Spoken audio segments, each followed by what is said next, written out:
The anti-Semitic decision of the International Court in The Hague is a modern Dreyfus trial, and it will end the same way. 130 years ago, the French Jewish officer Alfred Dreyfus was falsely accused of treason by a biased French court.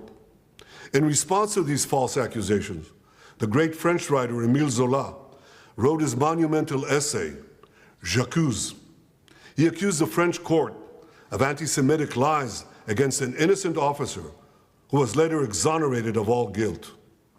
Now an international court in The Hague, also headed by a French judge, is repeating this outrageous offense.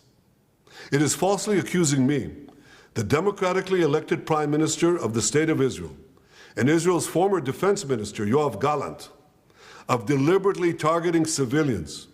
This when we do everything in our power to avoid civilian casualties.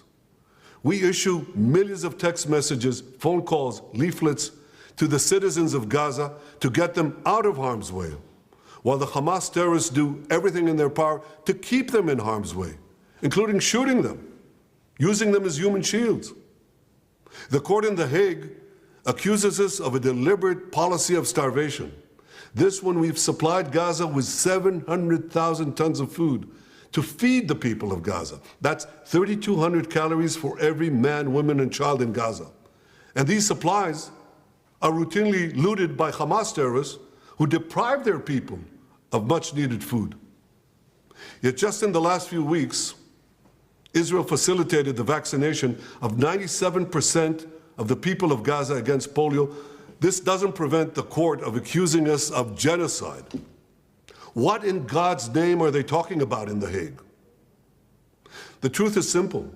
No war is more just than the war that Israel has been waging in Gaza after Hamas attacked us unprovoked, launching the worst massacre against the Jewish people since the Holocaust. The decision to issue an arrest warrant against me, the democratically elected Prime Minister of the State of Israel, and our former Defense Minister, was made by a rogue prosecutor who's trying to extricate himself from sexual harassment charges, and by biased judges who are motivated by anti-Semitic sentiments against the one and only Jewish state. These judges did nothing. They did nothing against the real war crimes committed against the millions who've been murdered or uprooted by the dictatorships in Iran, Syria, and Yemen. Instead, they falsely accused the one democracy in the Middle East, Israel, thereby imperiling the right of all democracies to defend themselves against murderous terrorists and tyrants. Nor did the court do anything against the Hamas terrorists who raped our women, beheaded our men, burned babies alive in front of their parents, and kidnapped hundreds of men, women, and children to the underground dungeons of Gaza.